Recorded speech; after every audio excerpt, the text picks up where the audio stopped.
and how you can batch record in a way that helps alleviate the pressure of you having to pick up your camera every single day.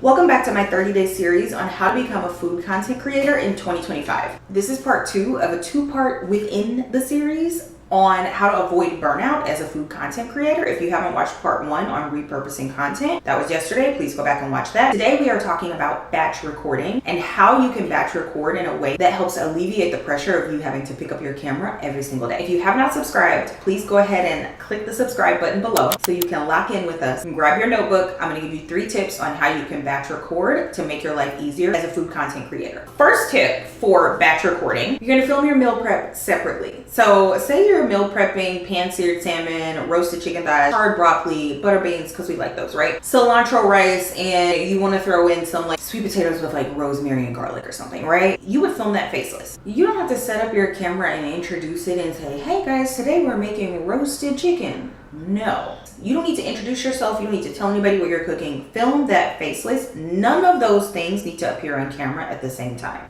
As you're prepping your sweet potato, you show putting it in the oven, you show searing your salmon, you show putting your chicken in the oven, seasoning everything, all of that, it's faceless. You don't have to engage at all.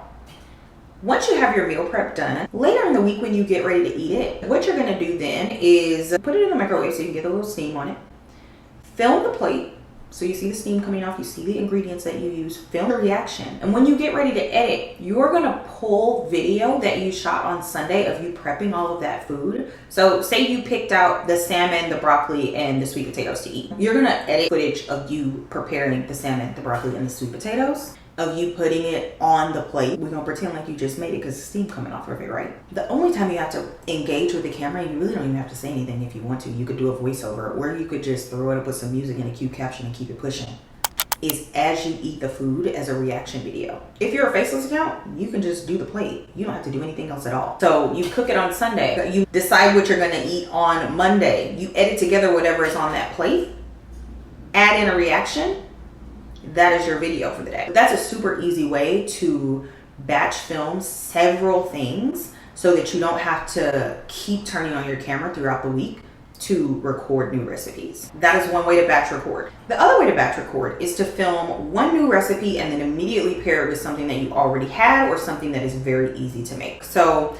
you heard me talk about my heavy cream biscuits in the last episode. With those biscuits, I filmed 2 recipes over 2 days. I filmed the heavy cream biscuits, I think on a Saturday morning, and I filmed them again on Sunday morning. When I made them Saturday morning, I also made bacon and eggs. So you could just have biscuits. I mean, that's fine, but like, I like a meal. I want a full situation. I had a separate video just for the biscuits, but I also have another video for the bacon and eggs added to the biscuit. And so when I posted the biscuit video, it just said, let's make heavy cream biscuits. I actually repurposed that a lot, and we talked about that in the last video. So if you haven't watched that, please go back and watch it. I started with one recipe, added something super quick because it takes like 15 minutes to make bacon and eggs. So it's super easy to add that to the biscuit. I have that in a folder on my phone to edit for a day when I don't have anything else that I want to post. I kind of felt like I had done all I wanted to do with the biscuits by the time I got to the 4th post. Like, we've had enough, okay? But I have this content that I can edit when I need it, and I'm gonna caption it, we got McDonald's at home. Easy. Because it's a bacon, egg, and cheese biscuit. Hello. Like, this is super simple. You make your new recipe and then you cook something super simple to add to it, and you have one video for your recipe and you have another video for a completely separate piece of content. And the way that you do that is, instead of having the full video be devoted to the biscuits like you would do if it were just a biscuit video, you would have part of the video very quickly be devoted to making the biscuits, and then you have the other part be cooking the bacon, cooking the eggs, and assembling and biting into your sandwich. Easy peasy. Very simple way to batch record, and that's going to get you 2 pieces of content off the flip, but it's also going to give you several other pieces of content depending on what kind of reactions you have or realizations you come to while you're making your recipe. So like we talked about before, with the biscuit recipe, I learned about the difference between using a measuring cup and a food scale. And it was also one of those things where I had really struggled to bake in the past. My audience was already engaged with my baking journey. And so when I made these heavy cream biscuits, they were super into it and super excited for me because they watched me struggle trying to bake things for so many weeks from one video. So a lot of content can be pulled from one video. And then tip number 3 is actually so obvious because y'all see me sitting here in the same shirt and the same hair and makeup and everything from yesterday because I just stopped recording on the repurposing video and started recording on the batch filming video.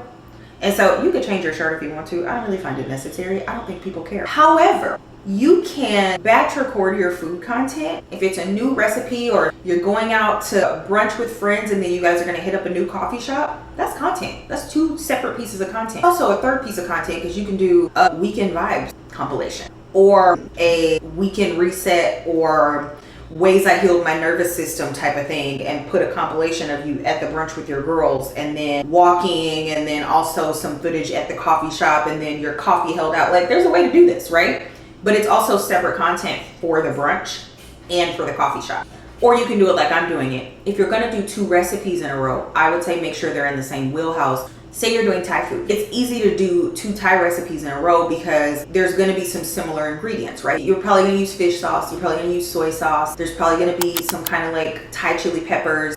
Those are things that typically appear in quite a few Thai recipes. This is easy because you already have all that stuff out. So if you're gonna film 2 recipes in a row and you don't wanna wear the same shirt, change your shirt and come back and film your recipes. If you found this video helpful, please like, comment, and subscribe. Also share it. We like a share. Your girl likes to be shared, okay?